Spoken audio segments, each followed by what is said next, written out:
তো so finally আমি আপনাদের সামনে এটাই তুলে ধরার জন্য চেষ্টা করছি বারবার করে, ইনশাল্লাহ।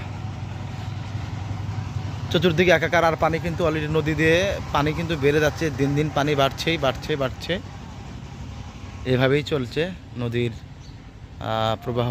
আসলে নদীতে পানি থাকবে, এক সময় কমে যাবে, এক সময় বেড়ে যাবে, এটাই হচ্ছে নদীর কাজ। নদীর এক সময় জোয়ার আসে, এক সময় ভাটা, এই হচ্ছে নদীর মূলত কাজ। যেখানে ছিল হাজার হাজার হাজার হাজার দর্শনার্থী, সেখানে আজ শূন্য দর্শনার্থী, কোনো জিডি বলতেই চলে, এক আর দুজন মাঝে মধ্যে আসে না।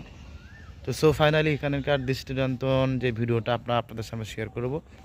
এর আগে আপনাদেরকে জানিয়ে দিই যে আপনারা এর আগে যারা এখানে এসেছেন অত্যন্ত ভালো লেগেছে, এই জন্য হয়তো আপনারা এসেছেন। তো এখনও হয়তো প্রাকৃতিক যেহেতু সৌন্দর্য, বাঙালি নদীর ঐতিহ্য বেঁচে থাকুক, হাজার বছর স্মৃতি হয়ে থাকুক এই জায়গাটা, সেই স্মরণেই কিন্তু লক্ষ লক্ষ কন্টেন্ট ক্রিয়েটাররা বা হাজার হাজার কন্টেন্ট ক্রিয়েটার এখান থেকে ভিডিও বানিয়ে কিন্তু তারা তাদের মূলত উদ্দেশ্য কিন্তু পূরণ করেছে। আপনারা অনেকে কিন্তু এখানে দেখেছেন, ঠিক আছে।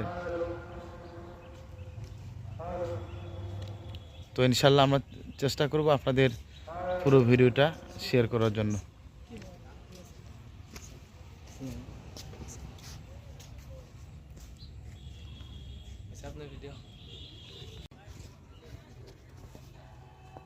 আসসালামু আলাইকুম রহমতুল্লাহি ওয়া বারাকাতুহু। প্রাণপ্রিয় বন্ধুরা, আমার বগুড়া জেলার সেই ভাইরাল জায়গায় আবারও চলে আসলাম ফাইনালি। এখন আর কোনো প্রকারের পানি কিন্তু স্রোত নাই, কোনো স্রোতই নাই, বরং চার নদীটা পানি দিয়ে ভরাট হয়ে যাচ্ছে। আমরা মাঝে মধ্যে দেখতে পাচ্ছি এক এক দুজন দর্শনার্থী করে আসতেছে, আর এবং দিকে সব কিছু আবাদ দিয়ে ভরপুর হয়ে যাচ্ছে, ঠিক আছে।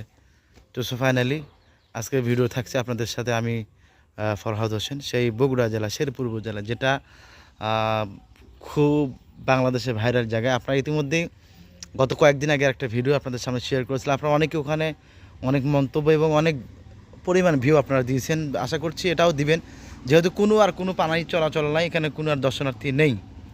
তো সোফাইনে যারা আসতেছে এভাবে এক আর দুজন করে আসতেছে, মানে যারা এখনও পর্যন্ত দেখছে বা দেখে নাই বা দেখার পরও তা আবার আসতেছে যে আসলে এখন কি হচ্ছে বা কেমন আছে, সেই বিষয়টি আসলে বোঝানোর বা পরিষ্কার হওয়ার জন্য